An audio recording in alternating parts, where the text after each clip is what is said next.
Well, welcome to episode 5 Hello. of our McNultys on Movies on Westworld. Greetings. Yeah.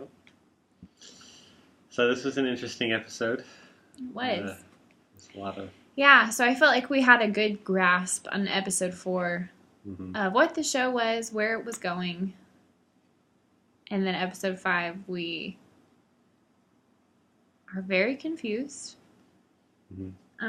And we'll talk through... But very impressed. Yeah, it was a good episode. It was really good. We're going to talk through the episode and what happens.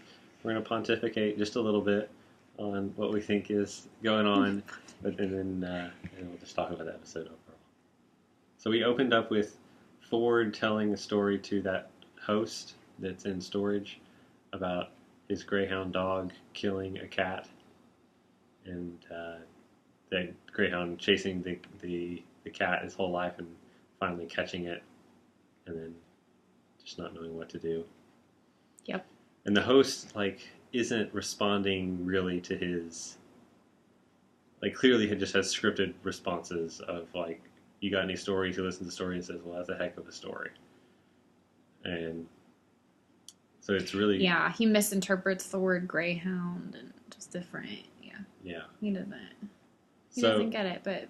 Well, I think... So basically Ford is talking to himself. Yeah. And when we watched it the second time, I realized there's actually quite a few instances in this episode of people talking to hosts, but mostly just talking to themselves. Talking to a host that they don't believe is going to understand them. But processing. Yeah. Something out loud. Yeah. It's a good point. And then... what happened? It was Black Hat Logan, Black Hat Logan, and White Hat William and Dolores going to that outer city. Yep. And Dolores starts hearing her own voice in with the Arnold voices. Yeah. Define me. How should I? Yeah. Or where, how, whatever she says. Yeah, show me or something like that. Show me. And then, we see her talking to him more later. Yeah. After she talks to Ford and I didn't tell him anything. Yeah. So, we were talking about whether or not this might be Dolores retracing a previous adventure that she had with William and Logan. So kind of as a theory in the... I know we said that this wasn't the case last week, that it was all the same timeline. It's a little more confusing this time. Yeah. I still think it kind of is, but I could see where it wouldn't be. But for Dolores. But there's a theory for Dolores that she's had this adventure with Logan and William, and now years ago, and now she's retracing it. Yeah. That's why you kind of see her at multiple times, and we'll talk about that as the episode goes on, because it's kind of a theme. And we skipped then to the Man in Black, Lawrence and Teddy. And Lawrence says that Teddy was Wyatt's friend, which I thought was just interesting that was the connection in the backstory. That was weird. Yeah. So we know that, it makes sense with Teddy's backstory of serving under Wyatt, that for some period he was one of Team Wyatt. And I guess he's known throughout the land for that. Or at least among high-level crime bosses. Thieves. Yeah. Yeah. And then the Man in Black cuts Lawrence up and uses the blood. That was pretty interesting. Once again, connecting to the Man in Black and William. Yeah. Just a very vast difference in the way that they treat the hosts. Shown again. Also, I thought it was interesting that with a human being, you could not do the blood type switch like that. You would have an extremely high chance of rejecting the blood. So it tells us a little bit something about how the hosts are constructed, and also that the Man in Black, as he kind of tells us later when he's talking to Ford, or maybe he's talking to Teddy, really intricately knows how the hosts are built. Talking to Teddy about how they used to be made of parts, machine and parts, now they're... Yeah, so he has a really intricate understanding of how the hosts operate, of the park, and how they're different from humans and that sort of thing. The history, we kind of already knew that, but he's just kind of an expert on everything. So he leaves Lawrence up and he says to that little boy, someone will be along for him shortly. Which then we see Lawrence later, so we'll get to that. So, and then we have. Sorry, I'm just going to jump in scene to scene. This one's kind of cut together. Do you want to go deeper on any of these? No. Okay. It's okay. I mean, this is the scene order of the show. It is. So. It is. I think there's stuff that's connected. Yes, there is. Yeah. Do you want to just talk about the main? I mean, it connects though. It'll get clearer, I think. So then we do have Dolores and William talking about. I think this was. Dolores says, "Doesn't everyone want to change their life?" And then William goes off just about the park, and he expects Dolores to not understand what he's saying, which I thought was very much like Ford. Well, it is Ford. No, it's William talking to Dolores. Oh, sorry. I got confused about what you were saying. Yeah. Well, I mean, but he says to her specifically, I thought that you weren't supposed to understand. I thought you guys weren't supposed to understand things like that. Mm-hmm. So they must tell them. Yeah, but I think that's... And all of the visitors always talk like that around the host. But I think that's interesting. We've heard it since the beginning of the show, like referring, like they say the word park, they say the word real world, they say you can come here and do anything. Uh-huh. Oh, it doesn't. They always kind of say that, and hosts never pick up on it. Yeah. But why do people talk to the hosts? Why is Ford talking to that? Why is William talking to Dolores if they don't believe that they can get an intelligent response from the hosts? Because it's supposed to be a place of self-discovery. I think that's the whole point. I guess. Of the park. And yeah. I think that's what Ford thinks it is and has built it to be, and what he uses it for. Mm-hmm. Just to talk, Yeah. And figure out what's in their head. Yeah. I thought it was. I think it's a theme that we keep seeing. Yep. I guess we'll contrast that straight with Dolores talking to Ford, and Ford asks her about dreaming again, and breaking out of her loop, which again goes to this idea that she with some regularity breaks out of what she's supposed to be doing, that she's comes out of her loop and then gets reset, and then at some later point remembers again and tries to pick up the trail.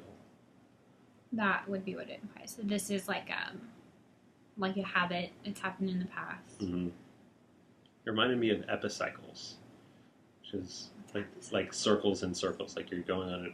It's how they used to think planets orbited when they thought planets orbited the Earth. That you're going in a circle, but then within that circle you're doing little circles. Okay. And so through common, like she's done her loop, but she also has these bigger loops of being in the loop and then not being in it. He's a genius. And keeping going. You're a genius. We're on camera.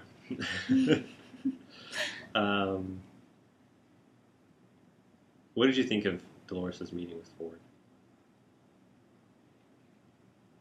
So Arnold. I mean, tells Arnold later that I was confused as to why Ford was crying.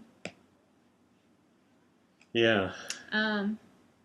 He talks about how Arnold died, or not how, but that Arnold died. I don't think that's why he's crying. You don't think so? No, I don't think he cared anything about Arnold. I think they had a falling out or something. Mm-hmm.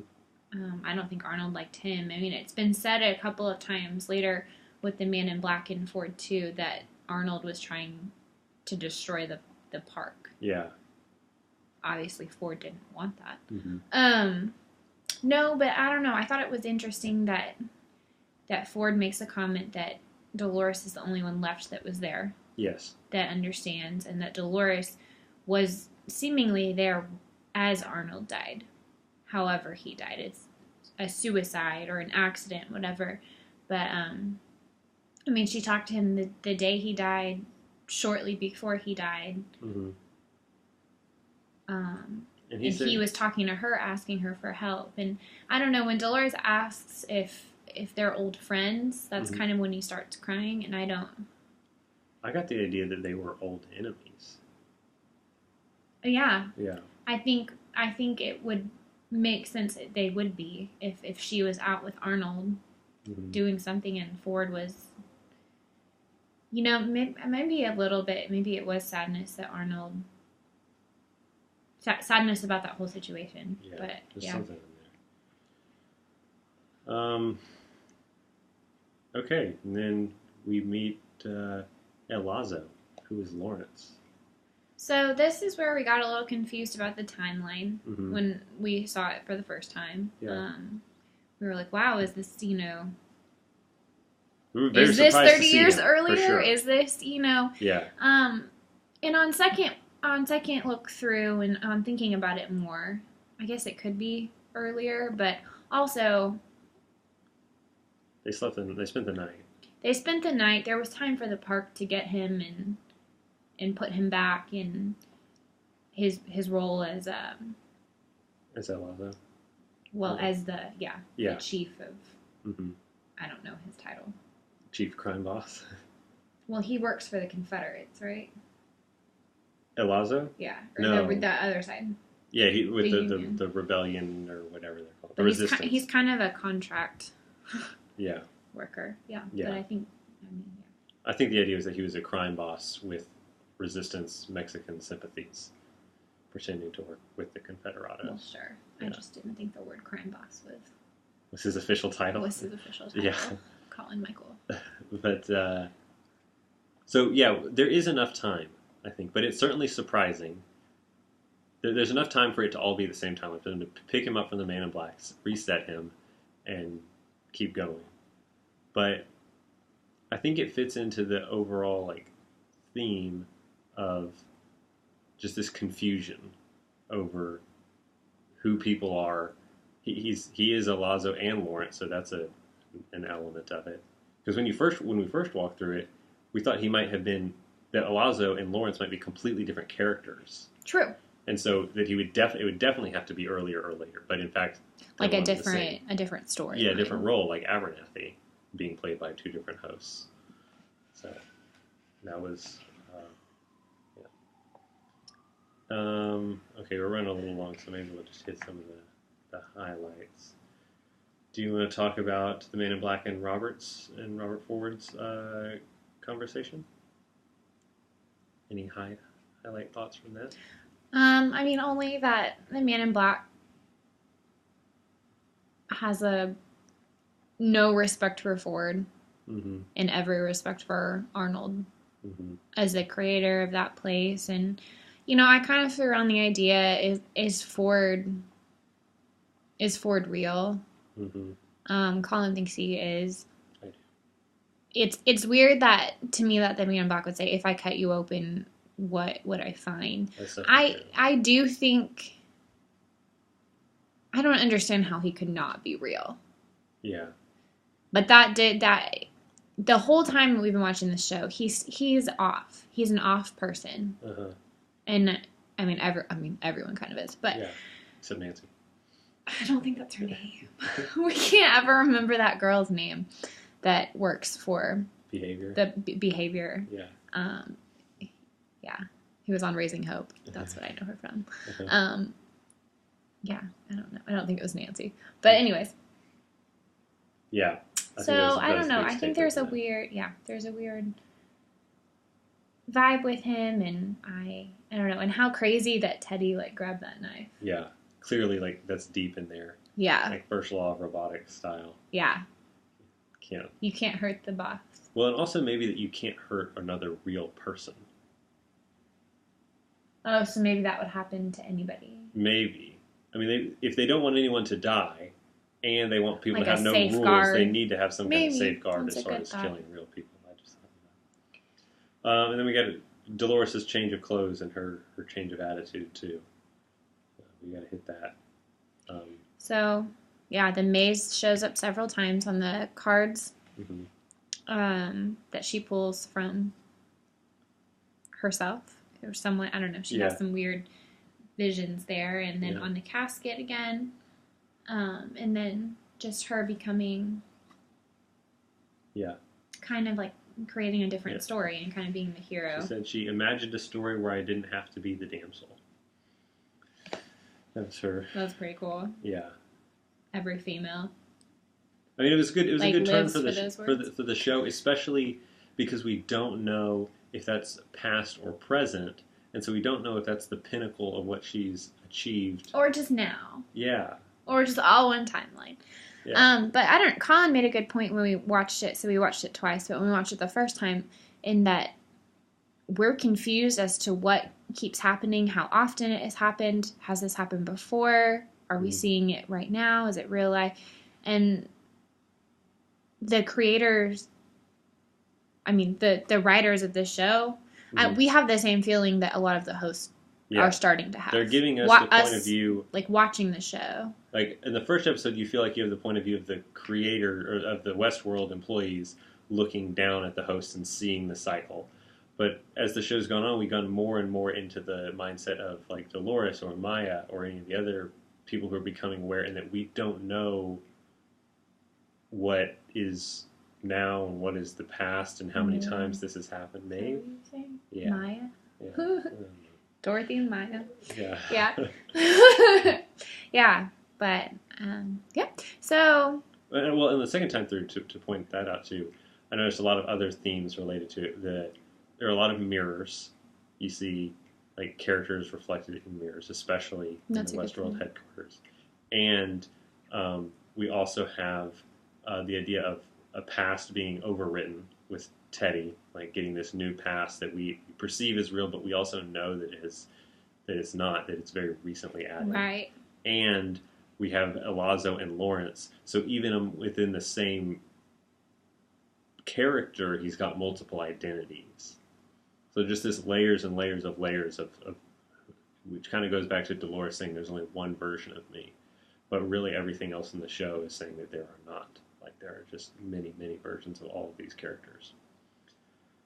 So I feel like that's, like, I don't think we have all the clues necessary to solve the puzzle of Westworld right now, but I thought it was worthwhile to go back and look at why they're making it in this method instead of just, like, being more straightforward. So sure, there's that. Okay. Nancy found that laser satellite thing. We don't know what that's up. She had the line, "I'm a creepy necro-perv," to that cutter up dude. I thought that was great. And there's ideas that the satellite is for Logan's family's company, because they knew that they're hemorrhaging money and they're looking at buying them. So it's possible. That was an interesting idea. Okay, and then to finish up, we got Maeve, who we've seen slowly throughout the episode, apparently killing herself or getting herself killed to eventually have a meeting. I think she's completely mastered not being in sleep mode, and she's got a good memory of everything now and has learned this guy's name. Yeah, Felix. Felix, and has been waiting for him to be able to code that bird. I think it should. Yeah, I think you're totally right. Now she's like, okay, you got it. Like, we need to talk. And but just think about how much understanding that means that she has of how Westworld works from, like, her. I think that she's, I counted 3 separate times that we can see her die in the episode, but I think we get the feeling that she just many comes times. In there after she gets fixed up. She comes back in. Yeah, she manages to get herself killed as frequently as possible. Right. So we'll see how that plays out tonight, actually. Shortly. Yes. So. Yeah. Okay. Long episode. Yeah. It was fun. So it was fun. Okay. We'll see you back for episode 6. Bye.